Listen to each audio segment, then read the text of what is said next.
자, 매주 수요일은요 알쏭달쏭 생활법률 시간이 마련됩니다. 정확한 법률 지식 또 다양한 사례로 생활법률을 쉽고 명쾌하게 풀어드리는 시간인데요. 자, 알쏭달쏭 생활법률 더선 법률사무소의 선동인 변호사와 함께합니다. 변호사님 안녕하십니까? 네, 안녕하십니까? 예, 자, 오늘은 어떤 주제를 준비를 하셨나요? 네, 지난주에 저희가 외도와 관련된 이야기를 드렸잖아요. 예. 많은 분들이 이런 소송도 가능하구나 이렇게 생각하셨다고 하는데 막상 소송을 시작하려니 증거가 없어 막막한 경우가 많다고 합니다. 네. 그래서 오늘은 민사소송에서 증거와 관련된 그런 이야기를 조금 드려볼까 합니다. 결국 재판은 증거 싸움 아니겠습니까? 네, 그렇습니다. 예. 증거재판주의라고 해서 법관이 아무리 심증이 있어도 증거가 없으면 판결은 할 수 없는 것이죠. 그래서 소송을 하다 보면 무엇보다도 중요한 게 증거인데요. 이 증거를 모으는 과정에서 위법한 일이 가끔 발생하고 있어서 이런 부분을 설명드리려고 하는데 오늘 말씀드릴 부분은 바로 녹음과 관련된 법률 문제입니다. 요즘 그 휴대폰이 좋아져서 누구나 쉽게 녹음을 다 할 수 있지 않습니까? 그래서 많은 분들이 아마 이 부분은 좀 궁금해하실 부분인데 녹음하는 것이 합법인가요? 불법인가요? 네. 결론부터 말씀드리면요. 대화를 하고 있는 사람이 녹음하는 것은 합법이고 대화와 관계없는 제3자가 녹음을 하면 그것은 불법입니다. 통신비밀보호법에 나오는 내용인데요. 예. 누구든지 공개되지 아니한 타인 간의 대화를 녹음 또는 청취하지 못한다고 해서 예. 타인 간의 대화, 그러니까 다른 사람 사이의 대화를 녹음하는 것을 불법으로 하고 있는 것입니다. 그렇군요. 몰래 도청을 하거나 또 다른 사람의 대화를 엿듣지 마라 뭐 이런 뜻인 것 같은데요.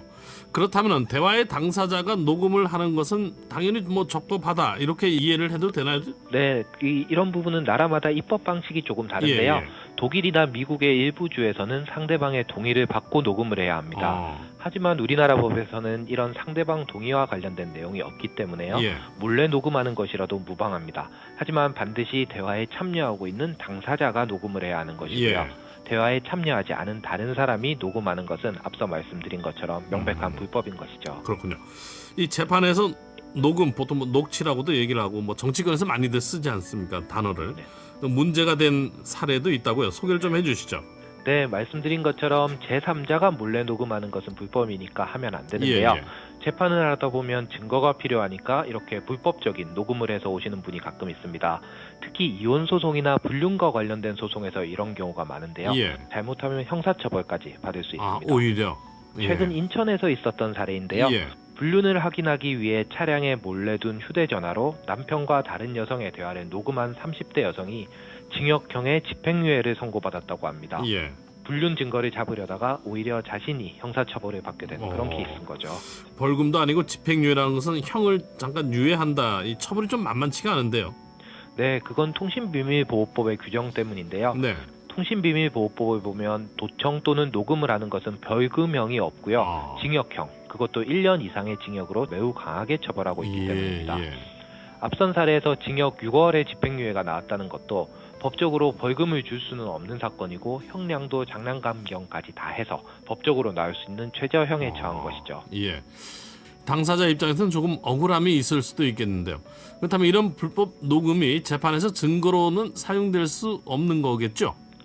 꼭 그렇지만은 않습니다. 그래요? 녹음을 불법으로 했다는 거랑 민사재판은 별개의 문제인데요. 그렇습니까? 보통 이런 불법 녹음 파일은 민사재판에서 결정적인 증거가 되는 경우가 오히려 많습니다.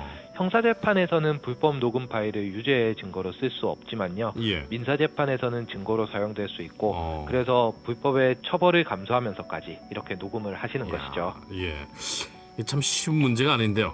처벌은 처벌이고 민사 판결은 또 판결대로 또 별개로 받아야 되니까 뭐 감행을 한다 뭐 이런 심리인가요? 이거 어떻게 해석해야 되나요? 네, 그래서 저희도 상담을 하다 보면 보통 녹음 파일을 많이들 가지고 오시는데요. 그러면 이게 좋은 증거는 될 수 있는데 잘못하면 통신비밀보호법 위반으로 처벌받게 될 수 있다. 그리고 이것이 오히려 상대방에게 빌미를 줄 수 있다. 이렇게 설명을 드리고 있습니다. 그리고 가급적 녹음 파일을 제출하지 않고 소송을 진행하는 방향으로 진행을 하고요. 하지만 진행하다 보면 불가피한 경우, 그러니까 상대방이 끝까지 오리발을 내민다거나 오히려 적반하장식으로 나오는 이런 경우에는 처벌을 감수하고서라도 낼 수밖에 없는 것인데요. 이렇게 판단하는 것이 오히려 어려운 경우가 많습니다. 그렇겠군요. 자, 오늘은 통신비밀보호법과 또 녹음에 대해서 불법 녹음까지 알아봤습니다. 더 선법률사무소의 선동임 변호사였습니다. 변호사님 오늘 말씀 고맙습니다. 네, 감사합니다. 감사합니다. 네.